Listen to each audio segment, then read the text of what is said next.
యేసుక్రీస్తు వారి పేరిట వందనాలు.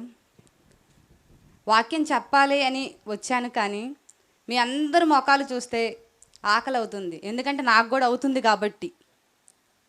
మరి చెప్పాలా వద్దా అన్నది నేను కూడా ఆలోచిస్తూ ఉన్నాను. వాక్యం అయితే సిద్ధపరిచాను, మరి వింటాను అంటే 10 నిమిషాలు, పావు గంట, 20 నిమిషాలు వినగలమా? వింటాను అని అంటేనే చెప్తాను, లేకపోతే చిన్న ప్రార్థన చేసుకుని ముగించేసుకుందాం. వినటానికి మనసులు సిద్ధంగా ఉండాలి, మనుషులు కాదు. మనుషులమైన మనం ఇక్కడ సిద్ధంగా కూర్చున్నంత మాత్రాన మన మనసులు కనుక సిద్ధంగా లేకపోతే ఎంత పెద్ద ప్రసంగికులు వచ్చి చెప్పినప్పటికీ కూడా, ఇంకా చెప్పాలి అంటే సాక్షాత్తు యేసుక్రీస్తు వారు చెప్పినప్పటికీ కూడా మా వాక్యం మన హృదయంలోకి వెళ్ళదు. ఇప్పుడు మీరు మనసుని సిద్ధపరచుకొని వింటాను అంటే కొన్ని మాటలు చెప్తాను, ఎందుకంటే ఇలాంటి సమయం మళ్ళీ రాదు కాబట్టి కొద్దిసేపు వాక్యాన్ని ఆలోచించుకుందాం. ఒక చిన్న ప్రార్థన చేసుకుందాం. క్రీస్తు యేసునందు మమ్మల్ని మిక్కిలిగా ప్రేమించిన మా ప్రియ పరలోకమందున్న తండ్రి దేవ, మీకే లెక్కలేని స్తుతులు స్తోత్రములు తండ్రి. గడిచిన కాలం అంతయునైనా మమ్మల్ని అందరినీ దాచిపెట్టారు, అందును బట్టి మీకే కృతజ్ఞతలు తండ్రి. నిన్నటి రోజు అంతయు తండ్రినైనా మీ విలువైన మాటలనైనా మా అందరికీ తెలియపరిచారు. అలానే ఈ రెండో రోజు కూడా తండ్రి మధ్యాహ్న కాల సమయం వరకు కూడా నీ సేవకుల ద్వారా తండ్రినైనా మాకు మాటలను తెలియపరిచారు. తెలుసుకున్న మేము తండ్రినైనా మీ మాటల ప్రకారము బ్రతకటానికి తండ్రి సహాయాన్ని దయచేయండి. ఇప్పుడు తండ్రినైనా కొద్ది సమయం తండ్రి మీ మనసులోకి వెళ్ళి మీ మాటల్ని ఆలోచించుచుండగా నీ పిల్లలమైన మాకు ఏ మాటలైతే అవసరంగా ఉన్నాయో ఆ మాటల్ని తండ్రి నా నోటి ద్వారా నడిపించండి తండ్రి. చెప్పిన నేను విన్నవారు కూడా తండ్రి మీ మాటల ప్రకారము బ్రతకటానికి తండ్రి సహాయాన్ని అనుగ్రహించండి. సమస్తమునైనా మీ చిత్త ప్రకారమే జరిగించమని ఈ యొక్క ప్రార్థన మీ కుమారుడును మా రక్షకుడును మా ప్రభువైన యేసుక్రీస్తు వారి అతి పవిత్రమైన నామంలో ఈ యొక్క ప్రార్థన విన్నపములు మీకే సమర్పిస్తున్నాము మా ప్రియ పరలోకమందున్న తండ్రి, ఆమెన్. మొదటిగా కూడి వచ్చిన మీ అందరికీ యేసుక్రీస్తు వారి పేరిట వందనాలు. దేవుడు పరలోకమందున్న తండ్రి తన కుటుంబంలోకి మనల్ని అందరినీ చేర్చాలని ఒక్కొక్క వ్యక్తికి ఒక్కొక్క కుటుంబాన్ని ఏర్పరిచి ఆ కుటుంబాలు అన్నీ కలిసి పరలోకానికి చేరుకోవాలని దేవుని యొక్క ఆశ. నిన్న అదే విన్నాము, ఈరోజు కూడా అదే వింటూ వస్తూ ఉన్నాము. మరి దేవుని యొక్క సంకల్పంలో ఈ భూమి మీదకి వస్తున్న మనల్ని అందరినీ కూడా దేవుని దగ్గరికి మరలా తిరిగి చేర్చుకోవాలి అని అనుకుంటున్నాడు దేవుడు. మరి ఆయన సంకల్పాన్ని మనం నెరవేర్చేవారిగా ఉండాలి అని అంటే మనిషి యొక్క ప్రతి ఒక్క బ్రతుకు యొక్క విషయాన్ని తెలుసుకోవాలి. ఇప్పుడు మనం అందరం వింటున్న విషయాలలో ఏంటంటే భార్యాభర్తల బంధాన్ని గురించి వింటూ ఉన్నాం. మొట్టమొదటి మనిషి అయిన ఆదామును పుట్టించిన తర్వాత సాటి అయిన సహాయంగా భార్యనే దేవుడిచ్చాడు. మొట్టమొదటి పెళ్లిని చేసింది కూడా దేవుడే. అంటే మొట్టమొదటి బంధం ఏర్పడింది కూడా భార్యాభర్తల బంధమే. ఈ భార్యాభర్తల బంధము మనుషులకి అర్థం కావట్లేదు. మరి ఇప్పుడున్న రోజుల్లోనైతే భార్య అంటే, భర్త అంటే, పెళ్ళంటే ఆ పెళ్ళికున్న విలువేంటో ఇప్పుడున్న కాలేజీలో చదువుకున్న పిల్లలే కావచ్చు, ఉద్యోగాలు చేసేవాళ్లే కావచ్చు, వాళ్ళకి అర్థం కాకుండానే పెళ్ళైన 2 నెలలకు విడిపోయే వాళ్ళు ఉన్నారు, పెళ్ళైన నెలకి విడిపోయే వాళ్ళు ఉన్నారు, పెళ్ళైన సంవత్సరానికి విడిపోయే వాళ్ళు ఉన్నారు. అంటే వీళ్ళకి ఏమీ అర్థం కావట్లేదంటే దేవుడు ఏర్పరిచిన భార్యాభర్తల బంధము అర్థం కావట్లేదు. భార్యాభర్తలు బంధము అర్థం కాకనే విడిపోవటానికి, విడాకులు తీసుకోవటానికి సిద్ధమవుతూ ఉన్నారు. వాళ్ళు అలా ఉన్నారు, మేం పర్వాలేదు, ఎందుకంటే మేము కలిసే ఉన్నాం కదా, నా భర్తతో నేను కలిసే ఉన్నాను, నా భార్యతో నేను కలిసే ఉన్నాను, ఏమీ పర్వాలేదు అనుకుంటూ ఒకే ఇంటిలో నివాసం చేస్తూ భార్య ఒకలాగా భర్త ఒకలాగా బ్రతుకుతూ వీళ్ళు కూడా విడాకులు తీసుకొని ఉన్నారు. ఎలా విడాకులు తీసుకొని ఉన్నారో తెలుసా? మానసికంగా విడాకులు అయిపోయినాయి. చట్ట ప్రకారమేమో ఇప్పుడున్న పిల్లలు విడాకులు తీసుకుంటూ ఉంటే మాకు వయసు వచ్చేసింది, మేము పెద్దవాళ్ళం అయిపోయాము, మాకు మంచి చెడు అంతా తెలుసు, ఇప్పుడు నేను కోర్టుకు వెళ్ళి నా భర్తతో విడాకులు తీసుకుంటే చూసే సమాజంలో ఉన్న ప్రజలు మమ్మల్ని అవమానపరుస్తారనుకోవచ్చు, లేకపోతే హేళన చేస్తారనుకోవచ్చు. ఆ ఆలోచనతో ఏం చేస్తూ ఉన్నారంటే ఒకే ఇంట్లో ఉంటున్నారు, ఒకే ఇంట్లో తింటున్నారు, ఒకే ఇంట్లో పడుకుంటూ ఉన్నారు, ఒకే ఇంట్లో తిరుగుతూ ఉన్నారు.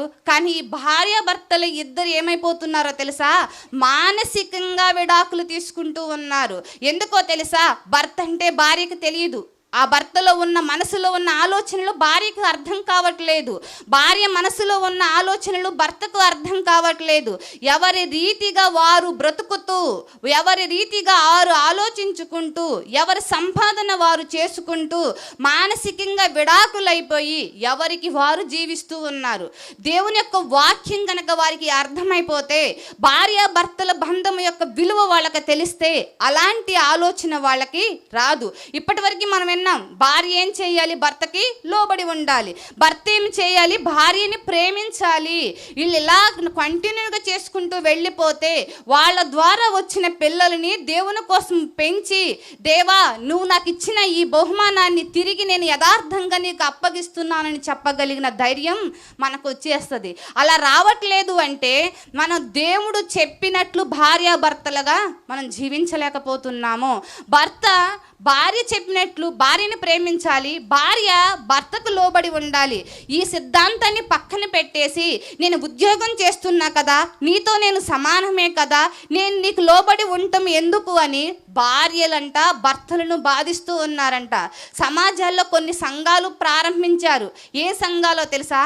భార్య భర్తల సంఘం, భార్య భర్తల బాధ్యతల సంఘం. ఇది ఒక సంఘాన్ని ఏర్పరచుకొని, ఒక గ్రూపుని ఏర్పరచుకొని, నీ భార్య నిన్నేమన్నా బాధిస్తుందా? అయితే నా దగ్గరికి రా. నీ భార్య నిన్నేమైనా ఇబ్బంది పెడుతుందా? అయితే మా దగ్గరికి రా, మా గ్రూపులో చేరి మనం అందరం ఒకే గ్రూపుగా ఉండి మనము కూడా పోరాడుదామని భార్య బాధ్యతల సంఘాన్ని ఏర్పరచుకున్నారు. ఈ సంఘం ఎందుకు ఏర్పడింది అంటే, దేవుని యొక్క చట్ట ప్రకారం బ్రతకలేకపోతూ ఉన్నారు కాబట్టి, దేవుని యొక్క ఆజ్ఞల ప్రకారం జీవించలేకపోతూ ఉన్నారు కాబట్టి. భార్య భర్తల గురించి దేవుడు ఒక మంచి మాట అంటాడు, చూద్దాం. ఎపిసీలకు రాసిన పత్రిక అపోస్తులుడైన పౌలు గారు ద్వారా దేవుడు ఏం తెలియపరుస్తూ ఉన్నాడో చూద్దాం. ఎపిసి పత్రిక 5వ అధ్యాయము, ఎపిసి పత్రిక 5వ అధ్యాయము 31వ వచనం. ఈ హేతువు చేత పురుషుడు తన తండ్రిని తల్లిని విడిచి తన భార్యను హత్తుకొనును, వారిద్దరను ఏక శరీరమగుదురు. దేవుని దగ్గర ఉన్న మర్మము గొప్పదంట. ఏమిటి ఆ మర్మము అంటే, భార్య భర్తల మధ్య ఉన్న బంధము చాలా గొప్పది. వీరిద్దరూ ఏక శరీరులై ఉన్నారు. ఇక్కడ దేవుడు అన్నదమ్ముల బంధమును గురించి చెప్పట్లేదు, లేకపోతే తల్లి కూతురుల బంధమును గురించి చెప్పట్లేదు, లేకపోతే అక్క చెల్లెల బంధాన్ని గురించి చెప్పట్లేదు. కానీ దేవుడు ఏ బంధాన్ని గురించి మనకు తెలియపరుస్తూ ఉన్నాడంటే, భార్య భర్తల బంధాన్ని గురించి మనకి దేవుడు తెలియపరుస్తూ ఉన్నాడు. ఈ బంధము యొక్క మర్మము చాలా గొప్పదంట. ఈ గొప్పదైన ఈ మర్మము ఎరుగకనే కుటుంబాలు నాశనం వైపు వెళ్ళిపోతూ ఉన్నాయి. పైనున్న వచనాలు కనుక మనం చూసుకుంటే, సంఘము యేసుక్రీస్తు వారు, సంఘము యేసుక్రీస్తు వారు, వీరిద్దరిని సంభాషణ చేసుకుంటూ, ఈ కారణము చేత సంఘము వధువుగా ఉంటే, యేసుక్రీస్తు వారు వరుడుగా ఉంటే, వీళ్ళ బంధం ఎలాంటిది అంటే ఈ భూమి మీద ఉన్న భార్యాభర్తల బంధము లాంటిది. ఈ భార్యాభర్తలు ఇద్దరు కూడా ఏక శరీరులుగా ఉండాలి, ఏక మనస్తత్వం కలిగి ఉండాలి అని దేవుడు మనకి తెలియపరుస్తూ ఉన్నాడు. అలాంటి మనస్తత్వం కలిగిన కుటుంబాలే దేవుని యొక్క కుటుంబంలోకి చేర్చబడతాయి. ఆ కుటుంబాలే క్షేమాభివృద్ధిని చెందించటానికి అవకాశం ఉంటుంది. ఆ కుటుంబాలే పరలోకానికి వెళ్ళటానికి అవకాశం ఉంటుంది. ఆ రోజు నోవాహు గారు తన కుటుంబంతో కలిసి ఆ జలప్రలయంలో ఓడలో రక్షింపబడ్డాడు అంటే, నోవాహు గారు చెప్పిన మాట తన భార్య లోబడ్డది, ఆ మాట విన్నది. వాళ్ళ భార్యాభర్తలు విధేయత కలిగి బ్రతుకుతూ ఉంటే తన కొడుకులు విన్నారు, కోడళ్ళు విన్నారు. ఆ 8 మంది రక్షింపబడటానికి గల కారణం ఏమిటి అంటే, దేవుని యొక్క చట్ట ప్రకారం వాళ్ళు బ్రతుకుతూ ఉన్నారు కాబట్టి. మళ్ళా కొంతకాలానికి వచ్చేసరికి యెహోషువ గారు చెప్తూ ఉన్నారు, మీరు దేవుని యందు భయభక్తులు కలిగి బ్రతికినా బ్రతకకపోయినా నేనును నా ఇంటి వారును యెహోవాని మాత్రము సేవించుదుము. అంటే ఇంటి వారు అందరూ కలిసి దేవుణ్ణి సేవించేవారిగా, దేవుని ఆరాధించేవారుగా, దేవుని యొక్క మాటల ప్రకారం బ్రతికేవారుగా, దేవుని యొక్క ఆజ్ఞల ప్రకారం జీవించేవారుగా ఉండాలని దేవుని యొక్క సంకల్పం. మరి అసలు ఈ మాటలన్నిటినీ ఇట్టి రీతిగా కూర్చొని ఎందుకు మనం నేర్చుకుంటున్నామో తెలుసా? లోకంలో ఎంతోమంది మనుషులు ఉన్నారు, వాళ్ళు ఎవరు ఇక్కడికి రాలేదు, కానీ మనం ఏ బంధము చేత ఇక్కడికి చేర్చబడ్డామో అదే అపోస్తులుడైన పౌలు గారు ఎపిసిలకు రాసిన పత్రిక, ఎపిసి పత్రిక 4వ అధ్యాయము, ఎపిసి పత్రిక 4వ అధ్యాయము ఇంకా పిల్లల గురించి ఏమని చెప్తూ ఉన్నాడో చూద్దాం. ఎపిసి పత్రిక 4వ అధ్యాయము, మనం అసలు ఏ బంధము చేత ఇక్కడికి చేర్చబడ్డాము అంటే మొదటి వచనం, కాబట్టి మీరు సమాధానమును బంధము చేత ఆత్మ కలిగించు ఐక్యను కాపాడుకునుటయందు శ్రద్ధ కలిగి వారు ప్రేమతో ఉండాలి అంట. మన అందరి బంధం ఏం బంధం? ఇప్పటి వరకు భార్యాభర్తల బంధాన్ని గురించి తెలుసుకున్నాం, మన రక్త సంబంధుల గురించి మనకు తెలుసు, అన్నాదమ్ముల బంధాన్ని గురించి తెలుసు, అక్క చెల్లెల బంధాన్ని గురించి తెలుసు, స్నేహితుల బంధాన్ని గురించి మనకు తెలుసు. ఇప్పుడు మనం అందరం ఎక్కడి నుంచో వచ్చి ఈరోజు ఈ రీతిగా దేవుని యొక్క మాటలు వింటూ ఉన్నామంటే మన అందరి బంధం ఏం బంధం అంట? ఆత్మ బంధము. ఆత్మ చేత నీవు నేను ఏమైపోయాము? బంధువులం అయిపోయాము. నీవు నేను ఏమైపోయాము? బంధంలోకి కలిసిపోయాము. మన పరలోకమందున్న తండ్రి ఆత్మరూపిగా ఉంటే ఆ ఆత్మరూపిలో వచ్చిన మనమందరము కూడా ఆత్మ సంబంధమైన వారం. ఇప్పటి వరకు ఒకవేళ శరీర సంబంధమైన బంధాలతో నువ్వు ఒకవేళ మిళితమైపోయి ఉన్నామేమో, ఒకవేళ శరీర సంబంధమైన బంధాలే నిజమనుకొని భ్రమలో బ్రతుకుతూ ఉన్నామేమో. ఈ శరీర సంబంధమైన బంధాలన్నిటిని విడిచిపెట్టి ఒకరోజు వస్తుంది. నువ్వు మరలా ఆత్మ సంబంధమైన బంధంలోకి రావాలి అంటే ఈ భూమి మీద నువ్వు ఉన్నప్పుడే దేవుని యొక్క సంకల్పం నీకు తెలియాలి, దేవుని యొక్క ఉద్దేశాలు నీకు అర్థం కావాలి. దేవుడు మొట్టమొదటి మనిషికి చెప్తూ ఉన్నాడు, వారిద్దరికి పెళ్లి చేసి మీరిద్దరూ ఏక శరీరులు, ఏక మనస్సు కలిగి ఉండాలి, ఏక తాత్పర్యం కలిగి ఉండాలి, ఏక ఆలోచనలు కలిగి ఉండాలి, దేవుని మనసులో ఒకే బాటలో నడిచేవారుగా ఉండాలి. అంతే తప్ప భర్త అటు నుంచి వస్తుంటే భార్య ఇటు వెళ్ళిపోవటం కాదు, భార్య వస్తూ ఉంటే భర్త ముఖం మార్చుకొని వెళ్ళటం కాదు. ఒకవేళ నీ పట్ల గనక భార్య తప్పు చేస్తే ఒక్కసారి ఓషియా గ్రంథం చదువుకోండి. ఓషియా గారికి ఉన్న భార్య లాంటి భార్యలు మీకున్నారా? ఓషియా గారి భార్య గురించి మీకు తెలుసు కదా. ఓషియా గారి భార్య ఎలాంటిది? వ్యభిచారం చేస్తున్న స్త్రీని పెళ్లి చేసుకోమంటే వెళ్ళి వ్యభిచారము ద్వారా పుట్టిన పిల్లల్ని తీసుకొని వ్యభిచారం చేస్తున్న ఆ స్త్రీని తీసుకొని వచ్చి ఓషియా గారు పెళ్లి చేసుకుంటారు. పెళ్లి చేసుకున్న తర్వాత ఆ భార్య ఏమైనా తనతో ఉంటుందా అంటే కొన్నాళ్ళ తర్వాత తన ప్రియుడితో వెళ్ళిపోద్దంట. ప్రియుడితో వెళ్ళిపోయిన తర్వాత మరలా దేవుడు చెప్తాడు, నువ్వు వెళ్ళి మనకు అర్థం కావాలంటే డబ్బులు ఇచ్చి, అప్పుడంటే ధాన్యం ఇచ్చి, ఇప్పుడు చెప్తూ మనకు అర్థం కావాలని నువ్వు డబ్బులు ఇచ్చి ఆ వ్యభిచారం చేయటానికి ప్రియుడితో వెళ్ళిన ఆమెను తీసుకొని వచ్చి మరలా సంసారం చేయమన్నాడు. నీ భార్యలు అలాగ లేరుగా. అలాగ ఉన్నప్పటికీ నీ కూడా దేవుడు ఏం చేయమంటున్నాడో తెలుసా? క్షమించేయమంటున్నాడు. అబీగయాలు గురించి తెలుసు కదా. నాబాలు ఎలాంటి వాడు? మొరటివాడును మోటివాడునై ఉన్నాడు. మొరటివాడైనా మోటివాడైనా నాబాలు గారికి అబీగయాలు ఎలా లోబడి ఉంది? అబీగయాలు ఎలా లోబడి ఉంది? అలాగ మనం ఉంటున్నామా? అలాగ మనం ఉండగలుగుతున్నామా? అలాగ బ్రతకగలుగుతున్నామా? ఒకవేళ నీ భర్త మోటివాడుగా మొరటివాడుగా చెప్పిన మాట విననివాడుగా ఇష్టానుసారంగా బ్రతికేవాడుగా ఉంటే అబీగయాలను ముందు పెట్టుకో. నేను ఎందుకు బ్రతకలేకపోతున్నా ఆమెలాగనుకో. ఒకవేళ నీ భార్య ఒకవేళ లోకం వైపు పాపం వైపు వ్యభిచారం వైపు తిరుగుతూ ఉంటే ఒక ఓషియా గారిని ముందు పెట్టుకో. నా భార్యని నేను ప్రేమించాలి, నా భార్యని నేను హత్తుకోవాలి, ఆమెకు నేను దేవుని యొక్క ప్రేమను చూపించాలి. అప్పుడు ఆమెలో మార్పు రావటానికి అవకాశం ఉంటుంది. ఇంకా భార్యల గురించి లక్షణాలు ఇంకా దేవుడు చాలా చెప్తాడు. మనకు సమయం లేదు కాబట్టి ఒక ఇల్లు కట్టుకోవాలంటే ఒక భార్య ఎలా ఉండాలో తెలుసా? జ్ఞానవంతురాలుగా ఉండాలి. ఒక భార్య ఎలా ఉండాలో తెలుసా? ఒక గుణవంతురాలుగా ఉండాలి. ఒక భార్య ఎలా ఉండాలో తెలుసా? ఒక యోగ్యురాలుగా ఉండాలి. మరి భర్త ఎలా ఉండాలో తెలుసా?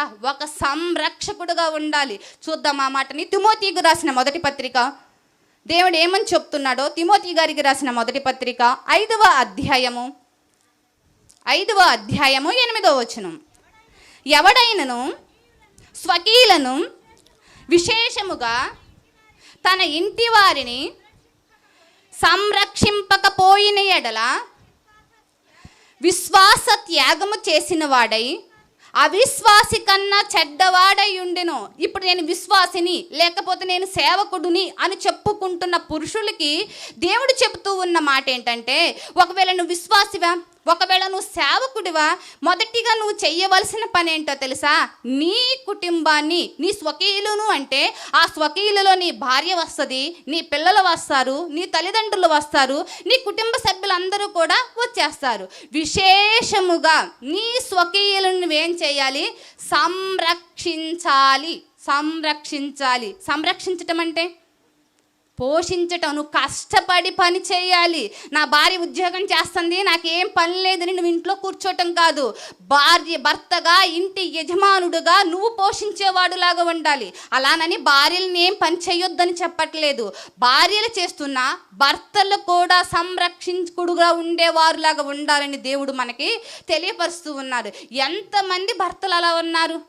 భార్యలు తీసుకొని వస్తుంటే తిని తాగి ఇష్టానుసారంగా జీవించే భర్తలు చాలా మంది కనపడుతూ ఉంటే ఈ రోజుల్లో, కానీ దేవుని నమ్ముకొని విశ్వాసిగా మారిన మనం, సేవకులుగా మారిన మనం అవిశ్వాసి కన్నా చెడ్డవాడుగా కాకుండా ఉండాలి అంటే, నా భార్యని పోషించే బాధ్యత నాది, నా పిల్లలని పోషించే బాధ్యత నాది, వాళ్ళ యొక్క సంరక్షణ చూసుకునే బాధ్యత నాది. వాళ్ళు తింటున్నారా, తినటం లేదా, వాళ్ళకి కావాల్సినవన్నీ అందిస్తున్నానా, అందించటం లేదా అని ఒక పురుషుడుగా, ఇంటి యజమానుడుగా నీవు ఆలోచించాలి.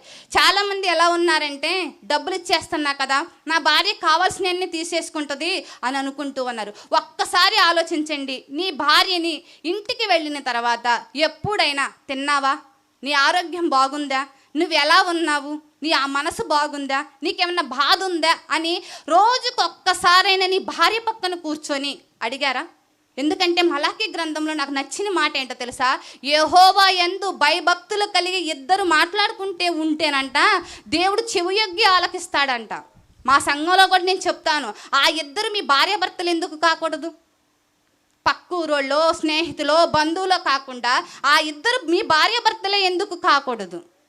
ఇప్పుడు నీ భార్య అలసిపోయి ఉందో, అనారోగ్యంతో ఉందో, తిన్నదో తినలేదో, పిల్లలతో ఇబ్బంది పడుతూ ఉంటే రోజుకు ఒక్కసారైనా నీ భార్య పక్కన కూర్చొని ఒక్క 10 నిమిషాలు మాట్లాడావా? ఇప్పటి నుంచి మాట్లాడు, నేర్చుకో. నీ భార్యని నీకు లోబడుతూ ఉంది, నీ భార్య నిన్ను ప్రేమిస్తూ ఉంది, నీ దగ్గరికి వచ్చి నీకు లోబడి నీకు కావాల్సినవన్నీ చేస్తూ ఉంటుంది. ఇప్పుడు భర్తలు సరి చేసుకున్న తర్వాత భార్యలు కూడా, నా భర్త నన్ను ఇంతగా ప్రేమిస్తూ ఉన్నాడు కదా, నాకు కావాల్సినవి ఇస్తున్నాడు కదా, నా భర్త మాట నేను వినాలి అని ఆమెకు ఆలోచన కలిగిద్ది.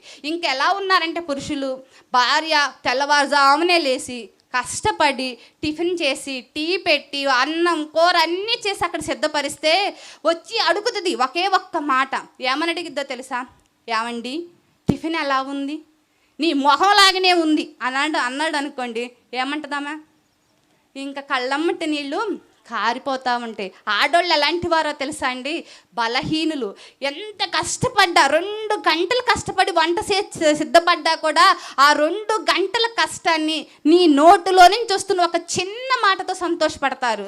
అది ఒకవేళ ఉప్పు తక్కువైనా, పప్పు తక్కువైనా, ఏది తక్కువైనా పర్వాలేదు, బాగానే ఉంది, ఈసారి చేసినప్పుడు కొంచెం సాల్ట్ అయితే బాగుంటుంది అనుకుంటా అని నువ్వు ప్రేమతో చెప్పావనుకోండి, ఆహా నేను ఇది సరి చేసుకోవాలా అని అనుకుంటుంది భార్య. అలా కాకుండా నీ చేసిన వంట కన్నా నిన్న పంపించిందే మీ పక్కింటి వదిన, ఆ వదిన వంట చాలా బాగుందని పక్కింటి వదిన పొగడటం మొదలు పెట్టావా, ఇక మొదలయ్యింది అగ్ని. నీ మాట నీ భార్య వినదు, నీకు లోబడి ఆమె బ్రతకదు, నిన్ను ప్రేమించి నువ్వు చెప్పినట్లు ఆమె ఉండదు. నీలో ఒకవేళ ఆ మార్పు చేసుకోవాల్సి ఒకవేళ ఉంటే, ఈరోజు నీతో దేవుడు మాట్లాడుతూ ఉంటే, నేను భర్తగా ఉండాల్సిన విధంలో నేను ఉండలేకపోతున్నానేమో అని చెప్పేసి ఇక మార్పు చెందాలి. భార్యగా నీవు కూడా ఏం చేయాలి అంటే, నీ భర్త నీకు ప్రేమిస్తూ ఉన్నాడు, నీకు కావాల్సిన సమస్తాన్ని ఇస్తూ ఉన్నాడు, అతను కష్టపడి ఇంటికి వస్తే ఇంటికి వచ్చిన వ్యక్తికి నీళ్ళివ్వు, అన్నం పెట్టు, కావాల్సిన టీ ఇవ్వు, అతనికి కావాల్సినట్టు నువ్వు కూర్చొని అతనితో మాట్లాడు. ఒకవేళ ఆఫీస్లో వర్క్ చేసి వస్తూ అక్కడ అలసిపోయి ఉన్నాడా, ఒకవేళ అక్కడ ఉన్న బాసుతో మాటలు పడ్డాడా, లేకపోతే వ్యవసాయం చేసేవాడైతే వ్యవసాయం పనిలో నష్టం వస్తుందని కృంగిపోతూ ఉన్నాడా, లేకపోతే ఇంకొక పని చేసేవాడైతే ఆ వ్యాపారంలో నష్టం గురించి ఆలోచిస్తున్నాడా, పక్కన కూర్చి ఏమండి నువ్వేమి బాధపడొద్దు, మనం ప్రార్థన చేద్దాం, దేవుడు మనకి సహాయం చేస్తాడు, ఆయన మనకు తోడై ఉండంగా నువ్వు బలహీన పడొద్దయ్యా, నీకు దేవుడు సహాయం చేస్తాడని నువ్వు మాట్లాడే 2 మాటలతో అంతగా అలసిపోయిన భర్తకి ఏమొస్తుందో తెలుసా? కొండంత ధైర్యం వస్తుంది.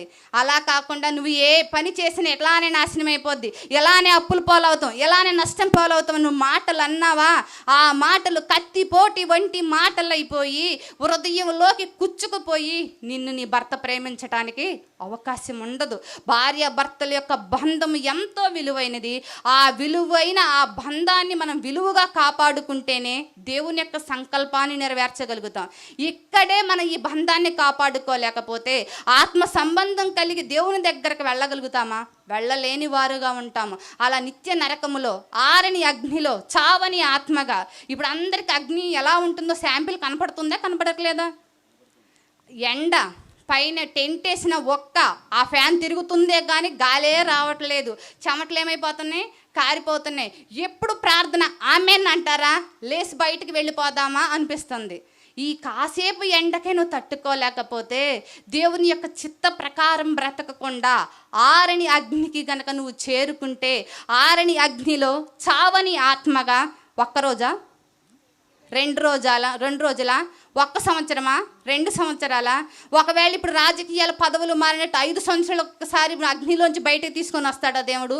కాదు, యోగాలు అగ్నిగుండంలో మనం బాధపడాల్సి వస్తుంది. అక్కడికి చేరుకోకుండా మనం ఉండాలి అంటే దేవుడు చెప్పిన ఈ దివ్యమైన వాక్కుల ప్రకారం మనం అందరము కూడా బ్రతకాలి. మన కుటుంబాలను సరిచేసుకోవాలి. మన పిల్లలందరినీ కూడా దేవునిలో పెంచడానికి మనం పాత్రలుగా ఉండాలి. మనమే ఒక పత్రికగా మారిపోవాలి. మన బ్రతుకే వాళ్ళకి అర్థం కావాలి. మన వాక్యం చెప్పాల్సిన పని లేదు. మా అమ్మ ఎంత మంచిగా బ్రతుకుతుందో, మా నాన్న ఎంత నీతిగా జీవిస్తూ ఉన్నాడో, మేము కూడా అలాగనే బ్రతకాలని పిల్లలకి మన బ్రతుకుని బట్టి నేర్పించాలే తప్ప మనం మోసం చేస్తూ, అబద్ధాలు ఆడుతూ, అన్యాయాలు చేస్తూ, అక్రమాలు చేస్తూ మా పిల్లలు బాగుండాలనుకోవటం భ్రమ. మీ పిల్లలు అసలు బాగోరని దేవుడు చెప్తూ ఉన్నాడు. అలా ఉండటానికి వీల్లేదు. మనం మార్పు చెందుదాం. మనకు దేవుడిచ్చిన పిల్లలను కూడా మార్పు చెందేలా పెంచుదాం. వారు దేవునికి సన్నిధిలోకి చేరేలా ఉందాం. అర్థం చేసుకుందాం. క్రీస్తు యేసునందు మమ్మల్ని మిక్కిలిగా ప్రేమించిన మా ప్రియ పరలోకమందున్న తండ్రి దేవ, మీకు లెక్కలేని స్తుతులు స్తోత్రములు. ఈ మధ్యాహ్న కాల సమయంలో తండ్రి మాకు విలువైన మాటలను మాకు నేర్పించారు. ఆ మాటల ప్రకారం నాయన మేము బ్రతకటానికి సహాయం చేయండి. ముఖ్యంగా తండ్రి నైనా జయరాజాన్ని జ్ఞాపకం చేసుకోండి, వారి కుటుంబాన్ని జ్ఞాపకం చేసుకోండి, వారికి అప్పగించిన సంఘాన్ని జ్ఞాపకం చేసుకోండి.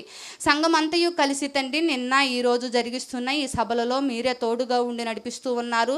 వాతావరణాన్ని అనుకూలపరిచారు తండ్రి. ఈ సభలకు కావలసిన సమస్తాన్ని సమకూరుస్తూ ఉన్నారు.